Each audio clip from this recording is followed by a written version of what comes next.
মধুবনী, আপনি একটু বেশি টেনশন করছেন না? মিহিকা কি করে ডাকবে? না না না না, মিহি ডাকলো, আমি শুনতে পেয়েছি।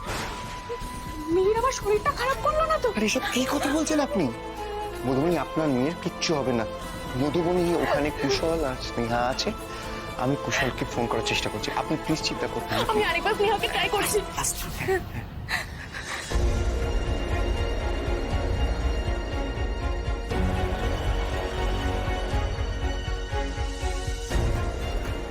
আরে কোনো দিকে না সিগন্যাল পাচ্ছি না। দেখতে বাবা, আপনি বুঝতে পারছেন না, আমার বড্ড টেনশন হচ্ছে। আমার মেয়েটা নিশ্চয়ই শরীর খারাপ করেছে। ও মাম্মা মাম্মা করছে, আর আমি এখানে। মামা কিচ্ছু হবে না, আমি আসছি, আমি করে আসছি।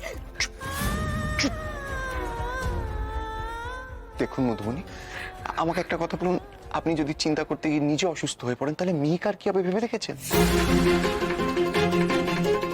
আর আমি একটা কথা বলি, আপনি তো মিহিকাকে সুস্থ সবল অবস্থায় ওখানে দেখে এসেছেন, তাহলে কেন শরীর খারাপ হবে? আমি বুঝতে পারি দেখতে বাবু, আমার মিহির কিছু হলে আমি ফিল করতে পারি সেটা। দাদু বলো। রিককে ফোনে পাওয়া যাচ্ছে না কেন? কি হয়েছে, তোমরা কোথায়? সবটা ফোনে বলা ঠিক হবে না দাদু এখন। তবে এইটুকু জেনে রাখো যে রিক অফিসের একটা সিক্রেট মিশনে আছে, ও সেফ আছে। ঠিক আছে, বুঝতে পেরেছি। আমি আছি, you don't have to worry. ঠিক,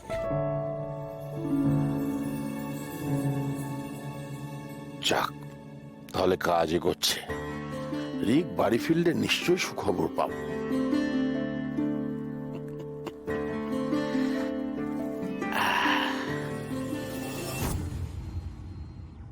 অদ্ভুত মানুষ তো তুমি। রাত হয়ে গেল, দাদু ভাই এখনো ফিরলো না, তোমার চিন্তা হচ্ছে না? বাহ বাহ, তুমি তো এতদিন সংসারেই ছিলে না, এখন ফিরেছে হঠাৎ, কে কোথায় যাচ্ছে, কখন ফিরছে, এইসব নিয়ে আলোচনা করছো? আরে চিন্তা করো না, চিন্তা করো না, এই বয়সের ছেলে পুলে আরো পাড়ি পাড়ি করছে হয়তো। দেখো, আমি সংসারে থাকি বা না থাকি, এ বাড়ির মানুষজনকে না আমি রন্ধ্রে রন্ধ্রে চিনি। আর দাদু ভাইয়ের কথা, ওই যে তোমাদেরকে ওই ডিস্কো ডান্সার না কি বলে, ওই সব জায়গায় গিয়ে পার্টি করার মতন ছেলেও নয়, আমি খুব ভালো করেই জানি।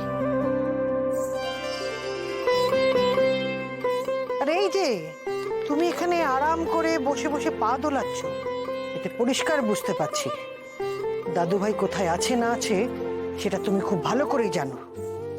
ঠিক আছে, আসুক দাদু ভাই। তোমাদের এই দাদু আর নাতিতে মিলে জোট বেঁধে বাড়ির লোকজনকে টেনশন দেওয়া, এটা আমি পার করছি। না, কিছু নেই।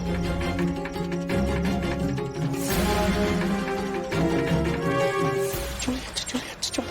এটাই মোক্ষম সময় মধুবনী, আমাদের এক্ষুনি বেরোতে হবে। শুনুন, আমি আগে বেরোবো, তারপর আপনি বেরোবেন, ঠিক আছে? জানলাটা তো উঁচু, আমি যদি না পারি। এক সেকেন্ড, চেয়ার দেবেন, চেয়ারে উঠলে তো আপনি নাগাল পাবেন। তাড়াতাড়ি আসুন।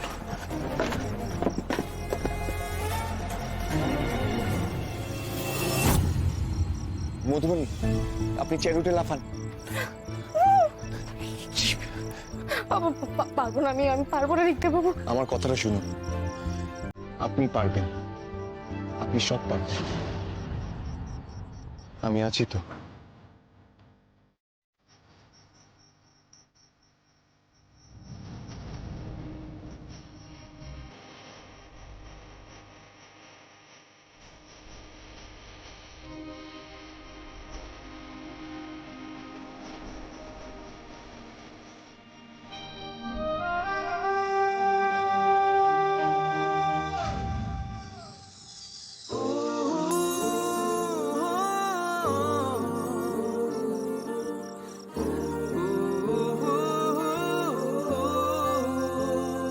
মণিমা, না বেটা, তুমি এসব নিয়ে একদম চিন্তা করো না। কাল আসল কালপিটের মুখোশ আমি খুলবই, তখনই সবটা জানতে পারবে। সকাল অবধি অপেক্ষা করলে তো আমার চলবে না, এক্ষুনি শুভেন্দুর সঙ্গে দেখা করতে হবে। মণিমা, চলো, এখন বাড়ি যাবে তো? বাড়ি যাবো, কিন্তু তোমার সঙ্গে যেতে পারবো না বেটা। আমি গাড়ি নিয়ে এসছি, নিজে ড্রাইভ করে এসছি, নিজে ড্রাইভ করে তো ফিরতে হবে বাবা।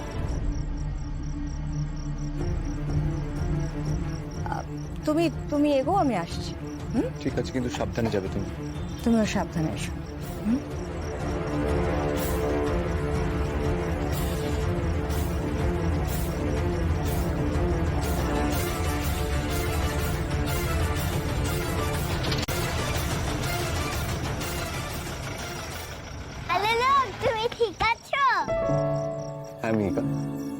কি রে, গাড়ি আনতে এসে কি করছিলি? ফোন কাটছিলি কেন? আরে কুশল, তোর মণিমা এসেছিল তো, তোর খোঁজ করছিল। কে মণিমা? কুশলের কাকিমা। বলছি কি, আপনারা এবার গাড়িতে চলুন, আমি ড্রপ করে দিচ্ছি সবাইকে। এ দাঁড়া দাঁড়া, তোর উপর দিয়ে অনেক ধকল গেছে, তুই পাশে বসে, আমি গাড়ি চালাচ্ছি। না, মামা ভালো লোক, আমার দুও পাশে বসবে। ওদের দুজনের তো ধপল গেছে, আমি যেতে যেতে আদর করে দেবো, সব ধপল ভ্যানিশ করে দেবো।